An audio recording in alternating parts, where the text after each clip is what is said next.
आखिर क्यों हनुमान जी महाभारत युद्ध में क्रोधित हो गए और क्यों अर्जुन के लिए कर्ण पर घातक प्रहार करने लगे थे।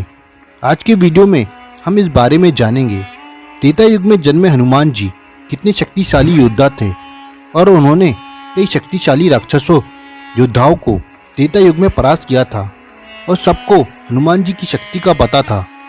अगर वे चाहते तो अकेले ही रावण को समाप्त करके राम रावण युद्ध को स्वयं अकेले ही समाप्त कर सकते थे। आखिर क्यों त्रेता युग के हनुमान जी क्यों द्वापर युग में आकर अर्जुन की मदद करने लगे थे। ये बात उस समय की है जब भीम को अपनी शक्ति पर घमंड आ गया था और भीम को लगता था कि इस संसार में उससे अधिक शक्तिशाली कोई नहीं है। तब हनुमान जी भीम को सबक सिखाने के लिए एक साधारण वानर का रूप लेकर भीम के मार्ग पर अपनी पूंछ लेकर बैठ गए।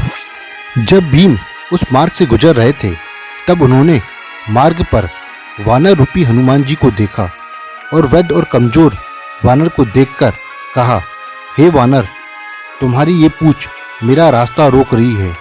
तब हनुमान जी ने भीम को उत्तर दिया कि मुझसे उठने की शक्ति नहीं है, कृपया तुम ही मेरी पूंछ को यहाँ से हटा दो। ये सुनकर भीम उस पूंछ को हटाने का प्रयत्न करने लगे, लेकिन भीम प्रयत्न करने के बाद भी उस पूंछ को वहाँ से नहीं हटा पाए। इससे उनका शीश लज्जा से झुक गया और वो समझ गए कि यह कोई साधारण वानर नहीं है। तब भीम ने उस वानर से कहा, आप साधारण प्रतीत नहीं होते हैं, आप कौन हैं? तब ये सुनकर हनुमान जी अपने असली स्वरूप में आ गए और उनको देखकर भीम का घमंड वहीं चूर चूर हो गया।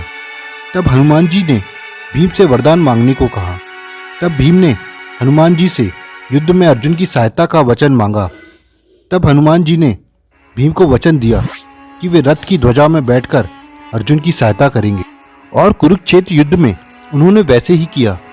कभी कभी कुरुक्षेत्र युद्ध में रथ के ऊपर हनुमान जी घोर गर्जना करते थे, जिससे उस गर्जना को सुनकर कौरव व पांडव योद्धा भय से कांपने लगते थे और कई सैनिक तो हनुमान जी की गर्जना सुनकर मृत्यु लोक के द्वार तक पहुंच जाते थे। महाभारत के 17वें दिन के युद्ध में जब कर्ण और अर्जुन का युद्ध हो रहा था, उस अंतिम युद्ध में कर्ण अर्जुन के साथ श्री कृष्ण पर घातक प्रहार कर रहे थे। तब कर्ण के घातक प्रहार से श्री कृष्ण का कवच टूटकर धरती पर गिर गया था और वो लहूलुहान हो गए थे। हनुमान जी के मन में अपने प्रभु श्री राम के प्रति अनन्य भक्ति थी। जब श्री कृष्ण को कर्ण के घातक बाण लग रहे थे तब हनुमान जी, जो कि श्री कृष्ण जो भगवान श्री राम के अवतार थे, उन्हें देखकर हनुमान जी अत्यंत क्रोधित हुए और कर्ण को मारने के लिए रथ पर खड़े हुए और गर्जना करने लगे, जिसे देखकर कौरव सेना युद्ध का मैदान छोड़कर भागने लगी और हनुमान जी कर्ण को क्रोध से देखने लगे, जिससे कर्ण भय से कांपने लगे। तब श्री कृष्ण जी हनुमान जी को रोकते हुए कहते हैं, हे हनुमान, ये त्रेता युग नहीं द्वापर युग है। यहाँ पर कोई भी योद्धा तुम्हारे पराक्रम और तुम्हारे तेज को बर्दाश्त नहीं कर सकता। हे हनुमान, शांत हो जाओ, तुम यहाँ बैठकर इस युद्ध को देखो। तब जाके हनुमान जी का क्रोध शांत हुआ। तो दोस्तों, आपको कैसी लगी ये वीडियो आप कमेंट बॉक्स में कमेंट करें और हमारे चैनल को सब्सक्राइब करें।